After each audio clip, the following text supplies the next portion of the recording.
right. Hello and welcome to the Swing Smarter monthly newsletter, actually the Swing Smarter hitting training podcast. And today I have a special guest. And this guest I saw on Sammy's podcast, Play Ball Kid, and Brian Eisenberg. And this is Dr. Bhrett McCabe. And first I want to welcome him to the show. Thank you for having me. Thanks for coming, Dr. Bhrett. And Dr. Bhrett is, as I said, is a treat, is a licensed clinical and sports performance psychologist. And I hear he's over at in the athletic department at the University of Alabama. So that's pretty cool. Today. And he's a former athlete. Now, is that former athlete like college? So I played baseball at LSU. Okay. So love it. So fellow baseball guy. Absolutely. I love it. He's the founder of Mindside, and his website, which we'll have him plug at the end too. You can find it at bhrettmccabe.com, and Bhrett is spelled B-H-R-E-T-T, and the McCabe is M-C-C-A-B-E.com. And we'll let him plug that at the end there as well. Anything else you want to add to that? No, man, let's get after it. There's a pitcher coming into a hitting podcast. So let's go. Oh, you're a pitcher. All right, cool. I like it. But hey, you know what? What I tell my hitters is that us hitters can learn a lot from pitchers, and pitchers can learn a lot from hitters. And right. we're currently, I'm helping part-time at a local high school here. And we're talking about pitch recognition cues and clues that pitchers give away pitches a lot of times. And so what that does for our team is if our hitters are picking that from our pitchers, I tell my hitters, have your way with your pitcher, with your own team's pitcher. And then afterwards, tell them what they were doing. So that not only are you benefiting, you get rewarded for the pick and the cue and clue, but you're also helping your pitcher out so that when you're actually going to war, that he's not going to be making that same mistake against the other team. Excellent. Exactly right. So let's start with the first topic. I have a couple here, and I got one big one that we'll leave as a mystery for the people as we get there, but we'll get there before the end of our time. So sports injuries. So we have dealing with sports injuries and athletes and how they deal with them. We've had probably almost half a dozen ankle rolls in these last couple of weeks with the guys out on the field. Now, go into a little bit, like maybe what are the top two mistakes that athletes make when it comes to dealing with those injuries, psychologically?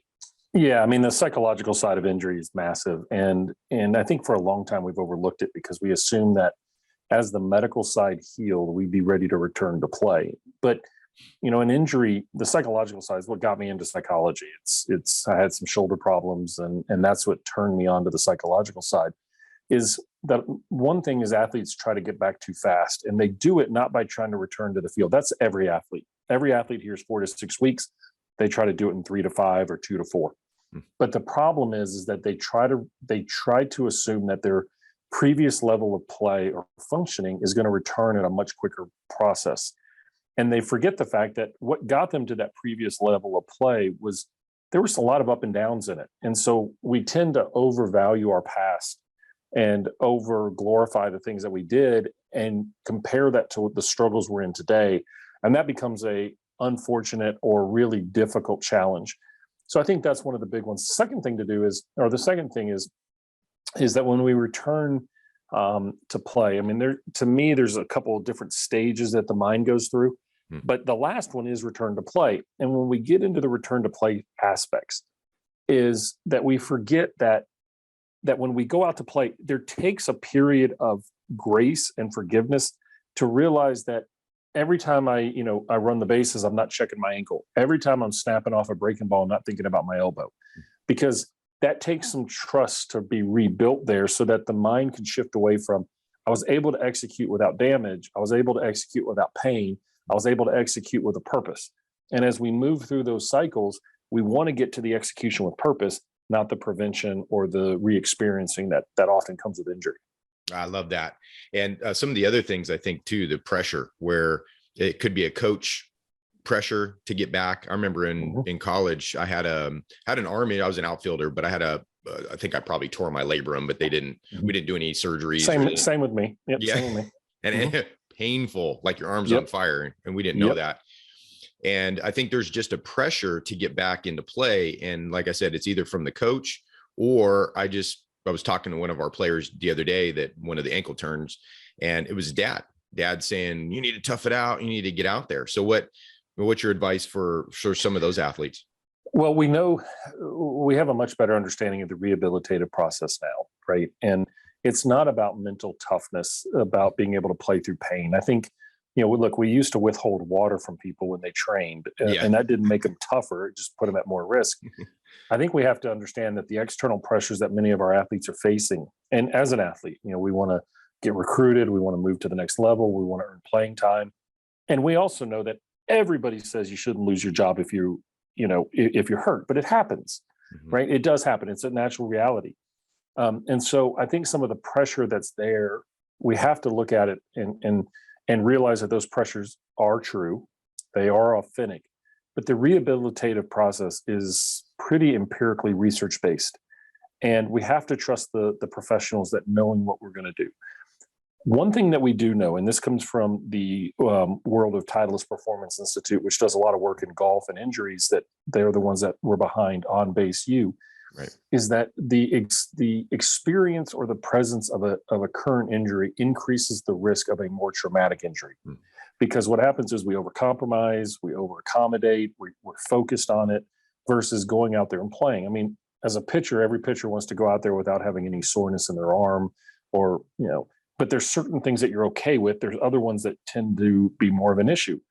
Well, if you've got somebody like an ankle, it takes time and it takes strengthening of the ligaments and the tendons in that area to be able to play. And it's not about toughing it out, because you're going to see mechanical changes too. And we also don't want to have a compromise of the overall joint over the next 4 to 6 months. So sometimes a little bit of investment on the front end and managing those external pressures is critical.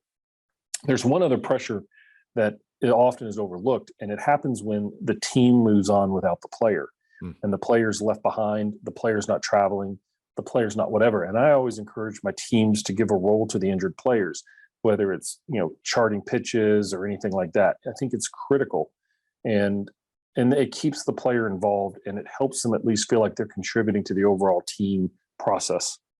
I think that's a great point, Dr. McCabe, that, like you said, you give them a chart, you give them something to do. Like a lot of times we see at football games, whether it's in college or professionally, we see the second in line quarterback is typically helping out with a lot of the play calling and things like that. And I think one of the guys that came from Fresno State, David Carr, you got Derek Carr's with I think the Raiders now, but I was coming in as a freshman when David was a senior going out. He was going through the whole draft thing and all that kind of stuff. And it was kind of cool to see him play. I think it was for the Titans when he got drafted, but it was like that first year or second year, and then he just didn't play. It was just crazy seeing him on the sidelines, and he got paid. He got paid lots of money to sit on sidelines, but I always saw him active on the sidelines. I always saw him helping out the first string quarterback, wherever that was, or helping out wide receivers or things like that. So I think that's great advice. And I hope some coaches out there hear that. And I think we also, the other things that we can do is, look, if we're going to keep our mind engaged, that's critical. If the physical side of the body is compromised, doesn't mean the mind can't work on visualization, can't work on planning and preparation. It's keeping us engaged in the game. I think the other thing to that is coaches, families, parents, everybody, we have to give the right to the player to improve over time.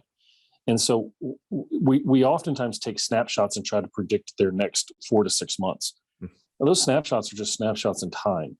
And we have to give players the right to improve and do it on their schedule. Everybody's running a different race. Everybody's on a different time frame. And while we want everybody to peak at the right time, it just doesn't work like that. Yeah, I agree. Totally. You got some guys that just are like Mr. Glass. They're getting, they're breaking stuff, or they're rolling ankles a lot. And I was lucky. I pulled muscles and strained stuff, but I never really broke anything until one of my last games in college. And you're right. Everybody has their own journey, and it takes different forks and things. And unfortunately for some players, it takes many forks in the realm of injury. Yeah. Very cool. Great advice. Now I want to move on to more of that self-talk that players have. And one of my hitters who I've been working with him since he was probably 10 years old. Now he's a junior in high school, and he's very hard on himself. Big guy. He's already committed to a D1 college baseball program, verbally committed. And very hard on himself, and I'm just trying to talk him out of it. So what I want to get your advice on, and I'm sorry for the language here, but this is one of the terms that he's used before is, I ask him, how you doing? How you feeling? So, well, my swing is an abortion. And that's a horrible term to give to a swing, but that's the negative. That's how he feels going on. Yeah. Yeah. I mean, look, we have to understand that perfectionism, right? And a lot of us want to crap all over perfectionism, but it works until it doesn't. And it works until we get to a point where we can't control many of the factors. And so one of the things that happens is we look at technique, whether it's throwing motion or hitting mechanics. We look at base, golf mechanics or whatever the different factors are. And we assume that complete and absolute perfection of mechanics equals complete and utter or complete and total domination. And it's not true, right? That's just not true, because if that was the case, then some of these athletes that we see that have absolutely perfect swings would dominate every time. It's about the application of the skills that they have to the ever-changing demands of the game. And so a player who's so caught up in technique is going to be a quarter second slower in the way that they process information. And if you understand the absolute miracle of the brain's cognitive processing, how it works to identify targets, identify patterns, pick up speed, pick up stuff like that, all those critical things, right? That quarter second slowing of trying to make sure the technique is right, you're too late. So the high speed Amtrak that's working in our brain is going past it. When we walk, we don't naturally put our foot down the right way every single time. We accommodate it because of the way that the brain functions. And one of the things I try to get everybody to understand is that the brain is not built for consistency of movement. If that was the case, then we'd be at risk of being somebody's dinner. If you think about the evolutionary nature of our movement patterns, right. Our brain accommodates much better. It adjusts. And so I have intention, but the fact that you have to uncouple the belief that my swing will be great and then I can be great. I want them to train skills, not technique. I love that. Yeah, that is, I don't know. I mean, girls are I hear are worse than guys when it comes to that perfection side of things. And I mean, you probably can correct me if I'm wrong on that, but I talked to one of, I think one of my softball friends who does what I do, but on the softball side. And she was saying that with her girl, she works on this 7 out of 10 thing. So a lot of the girls want to be 10 out of 10, 10 out of 10, 10 out of 10. She says, no, perfection is 7 out of 10. And I thought that was an interesting tool that she uses with hers. So I mean, there's a time to push for excellence and perfection. And then there's a time to realize that we don't control the game that we're in. And, you can do everything right and poke a hole in anything that you do. I mean, we can poke a hole at every major leaguer swing there is. The goal of the pitcher is to exploit it. All right. But nobody's infallible to that. Everybody has an Achilles heel. Right. And so I think what happens is because we can measure it, we overcoach it. And because we overcoach it, we overemphasize it. If we couldn't measure things, right? If it was an abstract concept, kind of like what the mind is, that's why the mind has a little bit more grace associated with it. We try to lump a lot of things into this concept of mental toughness, which I'm not sure what that is, but I think what we do is we're always trying to measure and to improve it with this idea that we're going to squeeze the last 1% out of something. And good enough is as good enough in the competition as we can get. It's good enough. It's functional. It works. But the reason that we hang on to technique so hard is that any variation in our technique right now, it's predicting a bad future for us. That's the problem. If I struggled now, what's it going to be like in 2 weeks, 3 weeks, 4 months? The next time I face a pitcher that's getting it up on me quicker than I'm used to. If I don't fix that, I'm going to struggle in the future. We fail to understand and appreciate the fact that we adapt naturally. And so I learned to play baseball in my backyard. And you're facing kids that throw harder than you. You quickly figure out how to get your hands through the zone faster because you get tired of getting beat. But I didn't grow up my dad played college baseball. He was a catcher, so I understood pitching mechanics. but I didn't have somebody sitting behind me after every throw going, oh, you did that one wrong. Oh, you did that one wrong. We need to give them grace.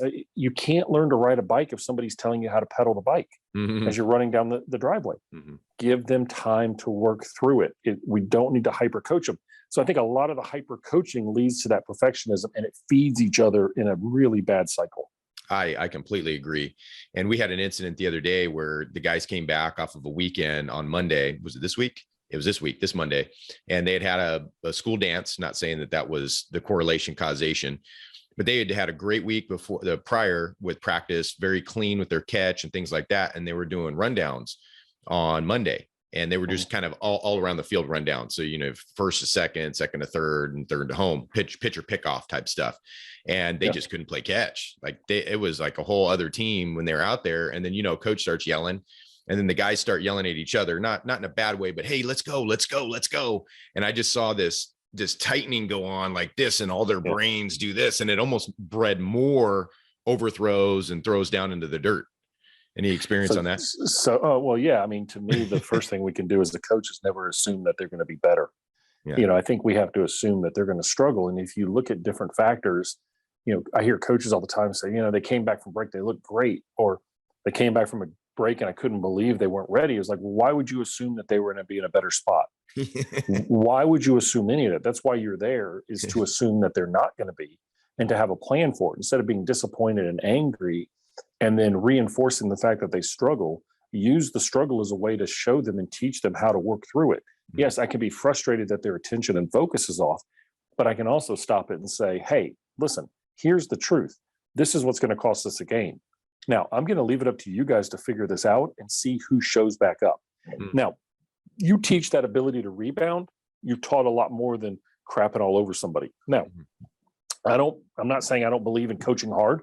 And I mean, because I do, I believe in high demands and high reinforcement.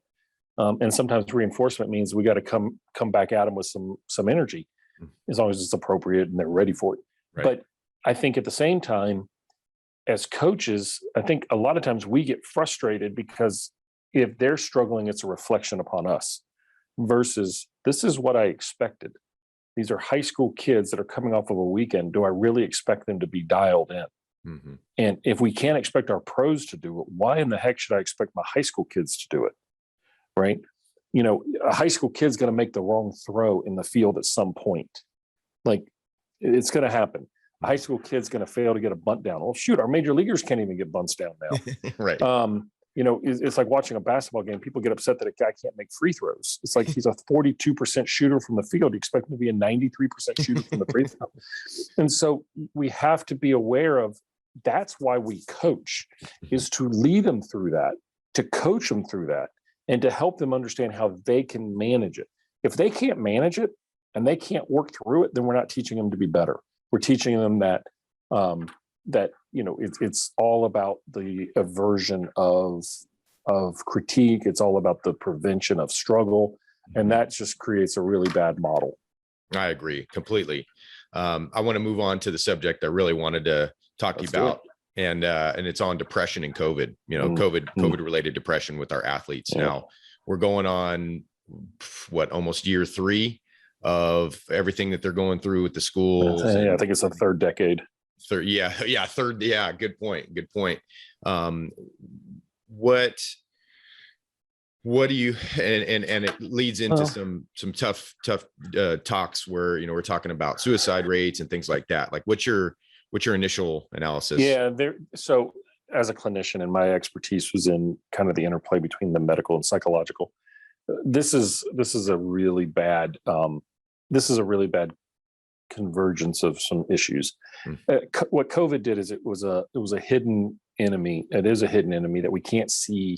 And the next thing we know, it's attacking the most vulnerable population.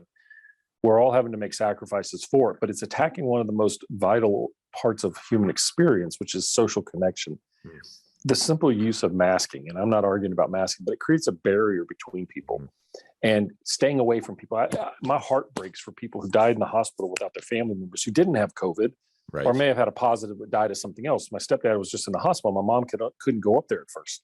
Right. And finally able to go out. And it just breaks my heart to think that our elderly population could not be around their family and My stepdad finally got to a spot. He said, you know what? I'm done with this. I'm done. I'm not living the last part of my life in a position where I'm not getting to be with my family and I'm not restricting myself. So the impact on that, and I'm not arguing the COVID policies, I'm not doing that. Right. But I will say this, the science that we've all argued about, right, as being science or anti-science, the science says that the mental health side is going to be the biggest burden that COVID's going to produce. Okay, yes, we've lost lives. Yes, there are people who have had long-term mortality rates and all that other stuff. But the pandemic is coming. The real pandemic is coming because what's happening is we're living in a world right now, pre-COVID, where the rates of depression and anxiety were increasing in our youth population because of the amount of pressures and demands that they have placed upon them. Now you take their ability to cope, you take school-age kids that have not been able to be in in-person classes and be free to communicate. They can't have birthday parties without, ridicule. They can't, there's so many things they can't do, right? And rightfully so. I mean, whatever. I mean, I'm not arguing that. But we have to be aware of the burden on the mental health side. Just this morning in the Wall Street Journal, there was an article about what to do as a parent if your teenager expresses thoughts of suicide. Well, many kids express suicidal thought. Okay, it doesn't mean they're going to have intention, and it doesn't mean you have to ignore it. What it means is that many times people have these thoughts of suicide or dealing with the pain in an ultimate outcome. But what we have to do is raise the conversation. Now, many times parents, we look at it and we say, oh, I didn't have to deal with this when I was a kid. Yeah, we did. It just wasn't as well known and talked about. We all know when I was in 6th grade, we moved to Plano, Texas when my dad got out of the Air Force. And Plano, Texas was the suicide capital of the world for teenagers. There were more kids that were committing suicide per capita there than anywhere because of the pressures and demands of the social society. And first day of 6th grade, I'm going through the orientation and a kid didn't show up because he had died by suicide. And so what I want us to do is to bring the stuff out of the shadows and to talk to our kids, talk to each other and say, look, if you're having these feelings, if you're having these thoughts, it's okay. Like, come talk to me. I'm not going to judge you. I'm not going to think you're mentally weak. I'm not going to think any of that. In fact, I'm going to help you. Like you told me if you were having a difficulty breathing. At the same time, every coach should know what to do if somebody falls down and has a cardiac arrest, right? Well, the same way, every coach, strength coach, hitting coach, every coach should know what to do if a player comes to them and says, Coach, I just don't think about living anymore. And, my home life is a wreck and I don't know where to go. Or a player comes to you and says, little Johnny's, talking about killing himself. We shouldn't go, I don't know what to do. It should be, okay, this is what we do. And so if you're in a school and an organization and you don't have an action plan, you better design one now because it's coming. And we need to get ahead of this. I have strong feelings about what we need to do as a society. I don't think anybody's listening, but I think we need to treat our mental health appointments like we do going to the dentist. I think everybody should have the right to 2 appointments a year just for healthy checkups. That's why we go to the dentist. You talk to any dentist out there, they'll tell you don't need to come twice a year, but they got that in there for prevention. And it works. It keeps a regular cycle. We need to do the same thing with mental health. We need to not be afraid to have those conversations. And we also not to be afraid to self-disclose. I've dealt with anxiety my entire life. There's times when I felt depressed. And there's times where I've had to seek professional help. And I'm a psychologist. I know these things. I was very fortunate to be raised in a home where my mom was very proactive when it came to mental health issues for her own healing from her childhood. She had a really tough childhood. And so if it wasn't for that, I probably would have buried a lot of thoughts. And so I'm very appreciative that it was a kitchen table conversation. We need to understand that the rates of anxiety, depression are higher now than we ever had. And it's not because these kids are weaker. Furthest thing from it. They're stronger than we ever were. It's not because they're harder to coach. Furthest thing from it. It's that they've got more pressure on them, more demands on them, more people in their ears, and on a much faster system. If you take a look, I'm 49. When I was in school, the smartest kid in my all-boys Catholic high school college prep thing made a 33 on the ACT. Okay, he was brilliant, got turned down from Stanford, right? We were shocked. Never seen anybody that smart. Today, you go to my kids' high school, they have 6 kids a year that have a perfect score on their ACT. Right. And that's insane. And so you ask kids in baseball, it's like, when should you be recruited? Oh, freshman year. Okay.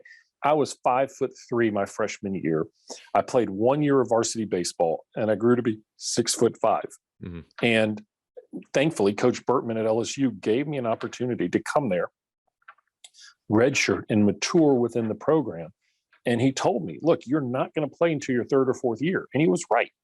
Mm-hmm. And so we have to understand that there's a long path. Just because your buddy down the street's being recruited doesn't mean that you need to be. And it doesn't mean that if you take care of your business, a coach isn't going to open up a spot for you. Mm-hmm. And you don't know. So all those pressures are so true. The other thing too that we have to look at from a mental health standpoint is, where's our comparison groups? Mm-hmm. Social media, mainly Instagram has a very negative effect on the female brain. Mm-hmm. And the only reason I say female is because that's where it's been studied. Yeah. We know it's going to have an impact on the male brain too. It's just maybe going to be different. But I can go on there right now and look at somebody playing in California in your region and internalize everything they're doing as it compares to me. Mm. And I'm in the state of Alabama. We will never cross paths playing ball until we go to some showcase, right? Mm-hmm. And then you look at those things. And so we're not taking breaks. We're not giving kids a rest. We tell every kid that they should play multiple sports. And then the football coach in the school says, well, if you want to play baseball, that's fine, but the summer's mine. Well, that's when the baseball season is, right? It's those pressures. And then the basketball coach is saying, no, you got to play in my travel squad. It's all these things, mm-hmm. right? And so the kids, and homework is at a higher rate, and kids need to go to the special schools, and it's like state university is not good enough anymore. It's all this pressure, and we got to get ahead of it, because when you start looking at the way kids cope, they cope with isolation. They cope with hopelessness. They feel, sometimes they turn to substances. We got a fentanyl problem in this world that's just continuing to flood into our country. We've got, marijuana increases, which is not good for a developing brain. It's really, really not good, and so, you do what you want to do if it's legal in your state after the age of 22, but when your brain is still developing, not a good idea. Mm-hmm. And so we need to create a healthier environment for our kids to make it front and center. We know from sports and the Players Tribune that the talk is getting bigger. It needs to become shouted at the highest mountaintops. And that's my soapbox.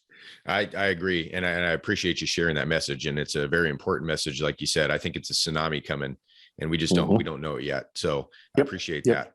So it doesn't need to be seen. It doesn't need to be seen as a secondary thing anymore. It's primary. The incidents, the financial, the public health impact of depression is significant. It's the number 2 or 3 cause of disability in the world. Okay. It's massive. And if you're a male and you have a heart attack and you get depressed after the heart attack, which is very common, you're at, I think, a 3 to 4 times higher chance of mortality in the first year. Wow. Okay. That's a risk factor. And so it took a long time for us to get cardiologists to start doing depression screenings and say, this is as much as a risk factor as some of the other factors that you look at. It is that important. Mm-hmm. Wow. Yeah, I agree with you. I think it's coming. It's coming. Yep. So hopefully we, you keep doing your great work out there in Alabama, and hopefully we spread that word out so that people get the word. So before I let you go, be respectful of your time. Where can people find you? Do you have any, so that could be socials, that could be the website. I know we mentioned in the beginning, any kind of workshops or anything coming up? Yeah, so I've got a video workshop coming. It'll be just essentially a mental game 101 style thing to look at some of the foundations of the mental game. I just wrote a book before Christmas called Break Free from Suckville, which is how to break away from your expectations and start working on improving your reality. Sure. You can find all of that at BhrettMcCabe.com. And you can also follow me on social. I answer every DM. I do all that. I love that. To me, the more we get the word out, the more we empower our players, our coaches, our parents to build a better foundation for our youth sports, the better we're going to be.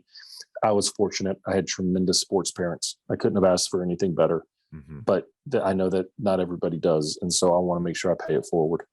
Love that. And you are a giver. And if you're a friend of Brian Eisenberg and Sammy, you're a friend of mine. And I just hope, like you said, people take action if they see the signs and help us all kind of get in this fight and battle. So absolutely appreciate your time, Dr. Bhrett McCabe. I know you got a brand new athlete that you got to talk to. So Let's go. Roll Tide, right? So All right, that's brother. What I do. That's what I do. I'll talk to you later. Thank you so much. We'll see you. Bye-bye.